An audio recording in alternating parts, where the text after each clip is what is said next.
নমস্কার বন্ধুরা, আবারও চলে আসলাম অনেক দিন পর তোমাদের কাছে একটি ভিডিও নিয়ে। আজকাল প্রায় সবাই স্বাস্থ্য সচেতন, তো সেই কারণে আমি চটজলদি একটি হাতের কাছে থাকা কিছু জিনিস দিয়ে রেসিপিটি বানিয়ে তোমাদের দেখাচ্ছি। তো সে কি জিনিস আমাদের এই রেসিপি বানাতে লাগছে সেটাই আমি তোমাদের এখন দেখাবো। ব্রেকফাস্ট বানাতে গেলে সবারই কিছু না কিছু সমস্যা হয়। সকালবেলা তাড়াহুড়োতে কি বানিয়ে দেব এবং সেটা স্বাস্থ্যের দিকে খেয়াল করেই বানাতে হবে। তাহলে কি লাগছে বন্ধুরা? প্রথমে 1 কাপ মুসুরির ডাল আমি সারা রাত্রি ভিজিয়ে রেখেছিলাম আগের দিন, আর সবুজ মুগ ডাল 1/2 কাপ ভিজিয়ে রেখেছিলাম জলে সারা রাত্রি। একটি মাঝারি সাইজের পেঁয়াজ কুচি করে নিয়েছি, আর একটা বড় ধরনের ক্যাপসিকাম কুচি করে নিয়েছি, আর নিয়েছি কারি পাতা।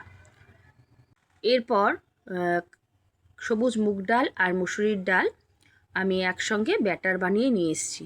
এর মধ্যে 1/2 ইঞ্চির মতো একটি আদা কুচি করে একসঙ্গে ব্যাটার করে নিয়ে এসেছি। তাওয়া গরম করে তাওয়ার মধ্যে 2 চামচ তেল গরম করে নিলাম। এরপর এই বাটিটির মধ্যে তেলটা আমি নামিয়ে রাখবো। একটু সামান্য নর্মাল ওয়াটার আমি এটার মধ্যে ছিটিয়ে নিলাম। নেওয়ার পরে একটি ভালো পরিষ্কার সুতির কাপড় দিয়ে ভালো করে মুছে দিচ্ছি।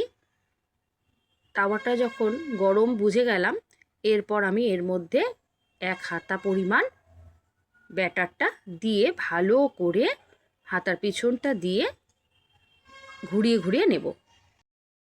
ভাজা হয়ে গেলে বুঝে গেলে সেই সময় এর মধ্যে ক্যাপসিকাম কুচি, পেঁয়াজ কুচি, কারি পাতা কুচি দিয়ে উপর একটু তেল ছড়িয়ে দিয়ে খুন্তির সাহায্যে উল্টে দেব।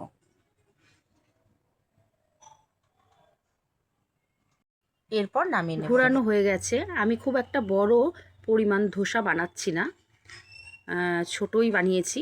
আর এর উপরে যখন দেখব মানে বেশ লাল লাল ভাব চলে এসছে উপরটা, তখন আমি এর মধ্যে উপরটা একটু তেল ছড়িয়ে দেব। তেল ছড়িয়ে দিয়ে মিডিয়াম আঁচে আমি আরও কিছুক্ষণ হতে দেব। তারপর এর উপরে হয়ে গেলে এটাও উল্টে পাল্টে নামিয়ে নেব।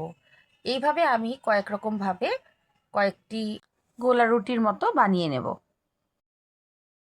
কোনোটা ছোট আর কোনোটা একটু মাঝারি, এইভাবে কয়েকটি বানিয়েছি। এরপর আমি আর একটি বানিয়ে নিলাম। তাহলে বন্ধুরা, এইভাবে তোমরাও বানিয়ে নাও এবং জানিও কমেন্টে কেমন খেতে লাগলো।